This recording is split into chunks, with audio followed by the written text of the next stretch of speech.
जोहार साथी, छठ पूजा खत्म हुआ, थोड़ी देर में खत्म हो जाएगा।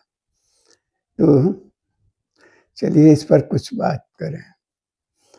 छठ पूजा को देखने का मेरा अनुभव बहुत पुराना रहा है, छुटपन से ही।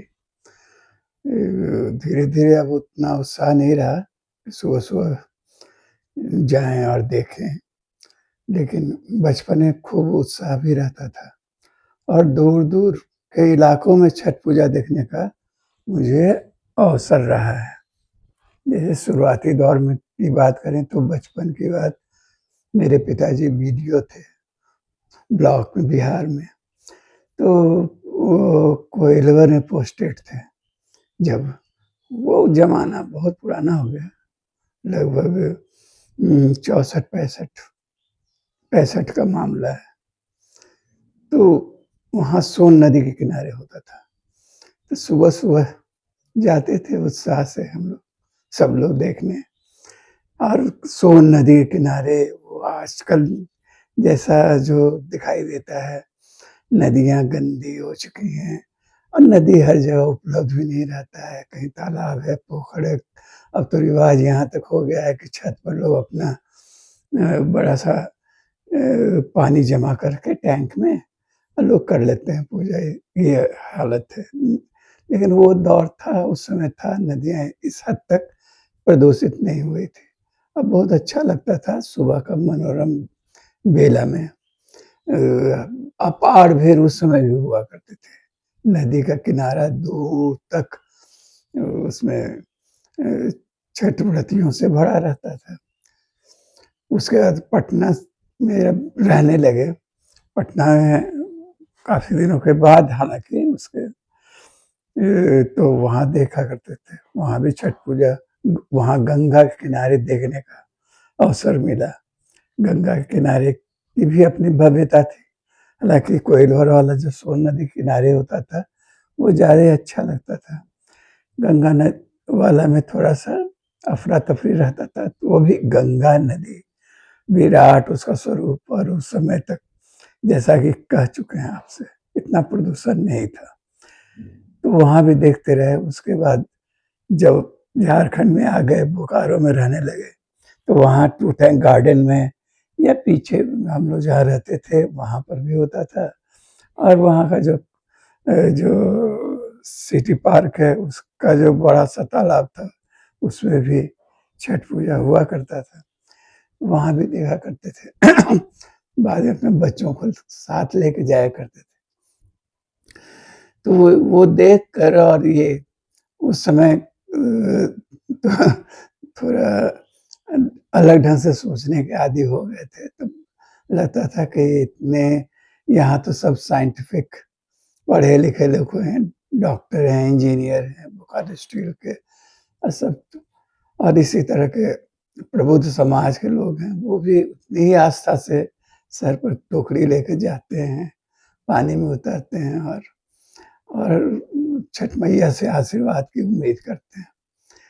लेकिन इतना कुछ देखते हुए लगातार, और इसको बहुत ग्लोरीफाई करने के बावजूद, ये सवाल हमको हमेशा कचोटता रहा है कि इतनी आस्था, इतनी श्रद्धा और इतना कष्टकर है इसमें। उपवास वगैरह भी लगभग 2 दिन का हो जाता है, और उसमें बहुत नेम धर्म से लोग मनाते हैं इसको।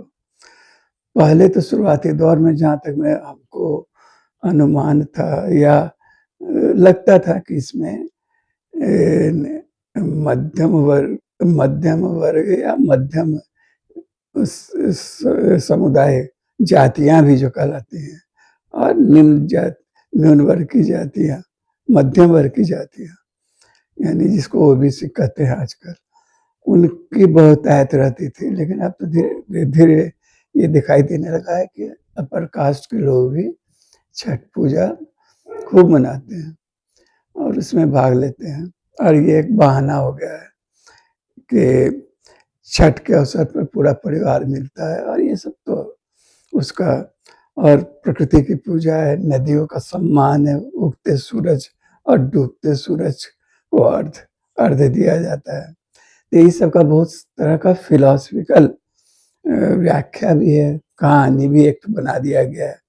अब ये कहानी तो कोई विश्वसनीय नहीं है, लेकिन कहा जाता है कि महाभारत काल में कुंती ने जब सूर्य की उपासना कर कर्ण को प्राप्त किया, माने कर्ण को जन्म दिया, तो उसके बाद से तो वो ईश्वर को, सूरज को धन्यवाद देती हैं, और उस समय से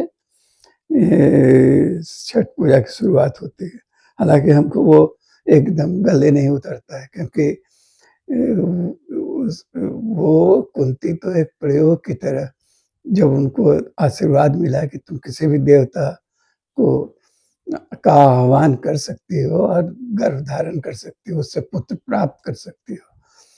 तो वो उस समय कुंवारी थी और उन्होंने प्रयोग के लिए देखें कि भाई देखें वास्तव में इस श्लोक में या जो भी हमको कहा गया है, ये पढ़ने से वास्तव में ईश्वर आते हैं, उसका ईश्वर या देवता आते हैं कि नहीं, और इस चक्कर में वो सूरज को बुला लेती हैं, सूर्य देवता का आह्वान करती हैं।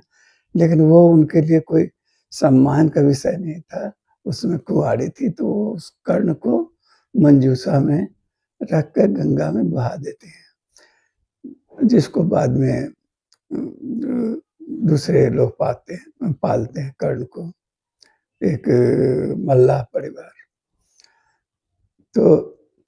तो वो कहानी तो जो इतना शर्मसार करने वाली कहानी उस समय भी थी कुंती के लिए, माने कुंवारी स्त्री का, लड़की का माँ बनना उस समय भी इतना ही है। अब साथ ही इसमें तो और बहस होगा, क्योंकि पुराना ये जो जीवन मूल्य, चाहे कुंवारी स्त्री का माँ बनना या इस तरह की बातें, इस तरह का जो मूल्यबोध बना होगा, समाज बहुत आगे बना होगा, ये पौराणिक काल में या महाभारत युग यदि वास्तव में था तो ईसा पूर्व ही था, तो उस समय तक ऐसा जीवन मूल्य नहीं बना होगा। खैर छोड़िए इस प्रसंग को, लेकिन हाँ, इसलिए उसको आप जो इतना शर्मसार करने वाली घटना थी कुंती के लिए कि अपनी बेटी को, तो उसको लेके अब उस पूजा उस समय से होने लगा हो, ये समझ में नहीं आता है। खैर, लेकिन जो ज़्यादा अहम सवाल है कि जो इस तरह के धार्मिक अनुष्ठान होते हैं, चाहे छठ हो, चाहे महाकुंभ जैसा जो बड़ा-बड़ा आयोजन होता है, उसमें लाखों श्रद्धालु भाग लेते हैं और सब कुछ करते हैं। तो उसके बावजूद लेकिन आम आदमी का, गरीब आदमी का स्थिति नहीं बदल रहा है, समाज नहीं बदल रहा है, उनकी गरीबी नहीं खत्म हो रही है, विपन्नता नहीं खत्म हो रही है। उनको बहुत कष्ट कर जीवन जीना पड़ता है, जिंदा रहने के लिए बहुत कुछ करना पड़ता है, दिन रात मशक्कत करके 2 वक़्त रोटी जुटाना पड़ता है। बिहार, अब छठ के संदर्भ में ही बात करें तो बिहार जो कहिए सैकड़ों वर्षों से बिहार और बिहारवासी या उत्तर प्रदेश के भी लोग, जिसको पछिया का झारखंड में कहा जाता है, ये तमाम लोग छठ पूजा करते हैं, पूरी श्रद्धा से करते हैं, भक्ति से करते हैं। लेकिन बिहारियों की दशा कहाँ सुधर रही है? सदियों से, मैंने ना सदियों से तो बहुत लंबा अवसर हो जाए, मान लीजिए कहिए कि 100 बरस से, और ये और कुछ पहले से छठ पूजा होती आ रही है, लेकिन बिहार की दशा दिशा तो नहीं बदली है, उनके लोगों का जीवन स्तर तो नहीं ऊंचा हुआ है, उनमें सफाई या शुचिता के प्रति गहरी आस्था भी पैदा नहीं हुई है।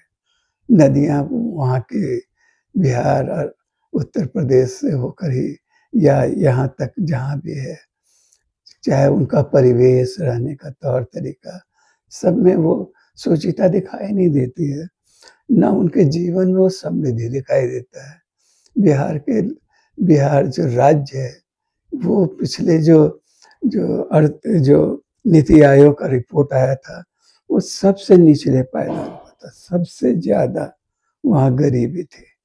और इसको तो प्रत्यक्ष रूप से हम देख रहे हैं कि 13 करोड़ आबादी शायद है बिहार की, और उसमें कम से कम 1/3 या उससे भी ज़्यादा लोग जीवन यापन के लिए दूसरे राज्यों में जाते हैं, मेहनत मज़दूरी करते हैं, सब तरह का काम करते हैं। उसमें ये नहीं है, बिहारियों में तरह-तरह के लोग हैं। शिक्षक हैं, प्रोफ़ेसर हैं, पत्रकार हैं, या डॉक्टर हैं, इंजीनियर हैं, वो भी हैं। लेकिन जो बड़ी आबादी है, वो मज़दूर के रूप में ही खटने के लिए दूसरे राज्यों में जाती है। गुजरात जैसे राज्य में, चाहे और राज्यों में, जो कहा जाता है बिहारियों की पहचान भार ढोने वाले लोगों की है, जैसे है। एक बार गुजरात में कुछ बिहारियों के खिलाफ आंदोलन चला था, तो वहाँ से खदेड़ा गया था। तो वहाँ के जो स्मॉल स्केल इंडस्ट्री या वहाँ के जो मझोले उद्योगपति थे, सब लोग तबाह हो गए थे कि बिहारी चले जाएगा, यहाँ से भगा दिया जाएगा, तो यहाँ भार ढोने वाला कौन रहेगा, कैसे हमारा काम होगा। ये छवि है बिहारियों की। आप किसी भी महानगर के में चले जाइए, तो कुलियों में सबसे बड़ी संख्या बिहारियों की होती है। आप अपने रांची शहर में देखिएगा तो ठेला खींचने वाले जापर बाज़ार में हैं, उसमें मोस्टली बिहारी हैं।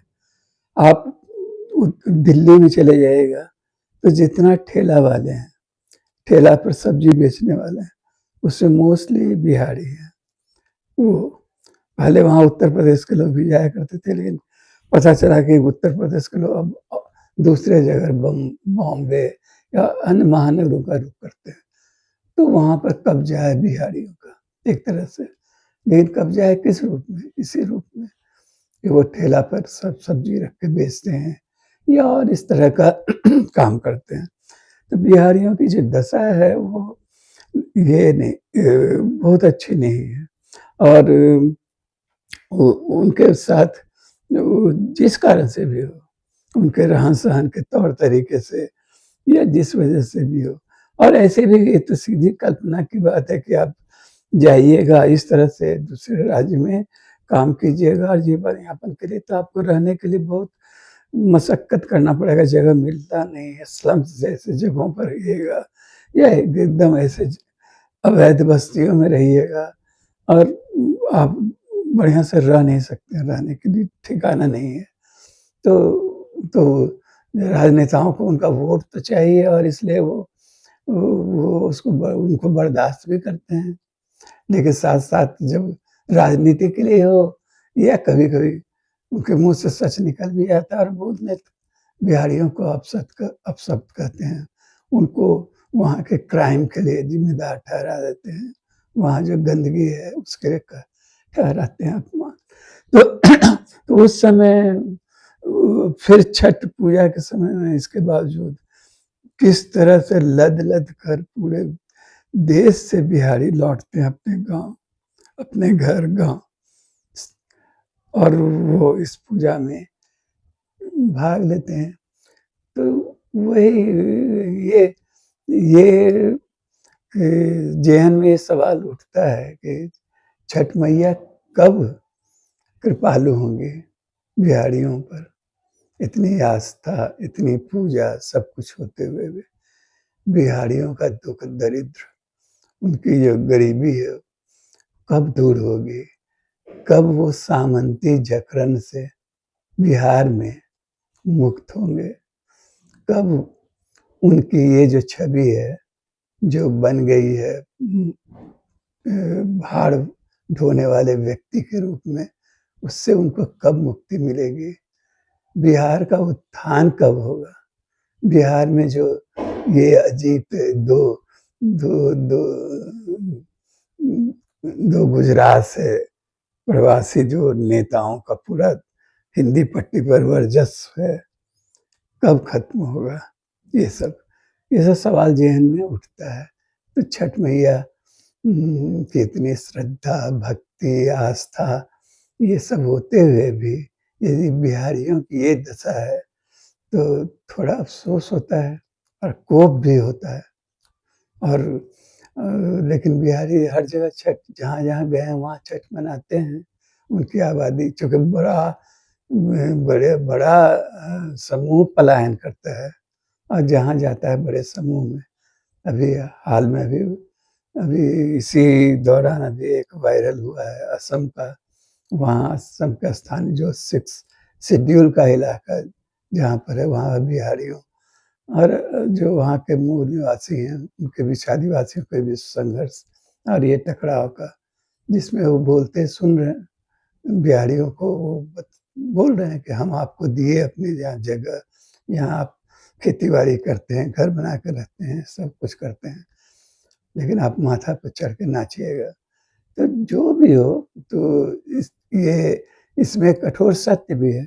झारखंड में भी बिहारियों के बारे में चाहे बिहारी ये जो आदिवासी समाज के लिए अतिक्रमणकारी है, वो चाहे उसका जो भी पैसे हैं बड़े ट्राइबल बने जो आदिवासी समाज के अफ़सरान हैं, ये हैं, वो हैं, उनका ही प्रभाव है और आस-पास भी एक उत्पीड़क के रूप में आदिवासी समाज देखता है बिहारियों को।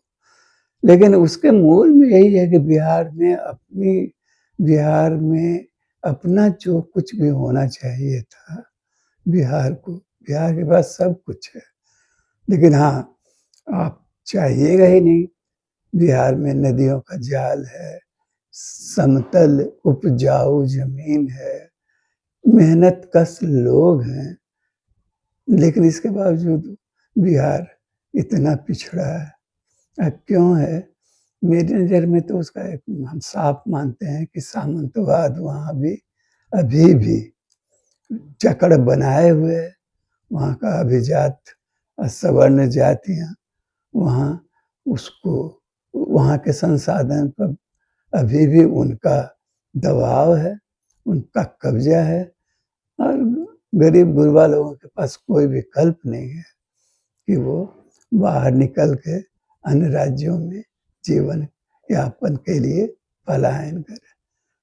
तो एक नास्तिक होने के बावजूद हम छठ मैया से तो यही अनुरोध करें कि बिहार की दरिद्रता को दूर करें, बिहार के लोगों को जहाँ भी जाएँ वहाँ उनको सम्मान मिले, उनको उनके ऊपर जो भार ढोने वाले व्यक्ति की एक छवि बन गई है, उससे उनको मुक्ति मिले और ये जो शासन चल रहा है, आने वाले दिनों में जो चुनाव होने वाला है, ये इस शासन से उनको छुटकारा मिले। क्यों मिले? क्योंकि अभी भी इन लोगों का जो रवैया है देख ही रहे हैं ना, ये बिहार को पहचान दिलाएँगे। जो जिसका गौरवशाली इतिहास है पूरे इसमें भारतीय सभ्यता संस्कृति में जहाँ जहाँ पाटली सम्राट अशोक, पाटलिपुत्र, जहाँ नालंदा विश्वविद्यालय, जहाँ जेपी आज़ादी के पहले चंपारण से गांधी जी का वो असहयोग का आंदोलन, 74 मूवमेंट, बिहार का भ्रष्टाचार, इतनी गौरवशाली परंपरा, संघर्ष वाली परंपरा वाले बिहार को ये अब अमित ये साज जो है कहते हैं कि हम पहचान दिलाएंगे अगले 5 वर्षों में, अभी नहीं, अभी तक तो पहचान नहीं दिला पाए। अब जो दिलाए वो अच्छा नहीं है, तो आगे दिला पाएंगे। और अभी भी मोदी जी झुंझुना गरीबी दूर, बेरोजगारी दूर करने का तरीका बता रहे हैं।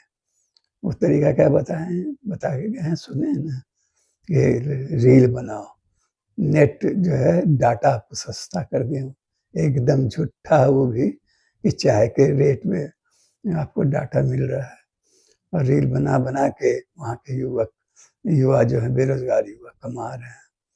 चलिए, तो इस तरह का बेवकूफ़ाना और भीतर से साजिशपूर्ण बातों के द्वारा गुमराह करके जिन लोगों ने सत्ता बनाई रखी है, उससे मुक्त हो अगले चुनाव में। ये उम्मीद करें छठ मैया से लग यही आशीर्वाद दें बिहारियों को। धन्यवाद। जोहार साथी।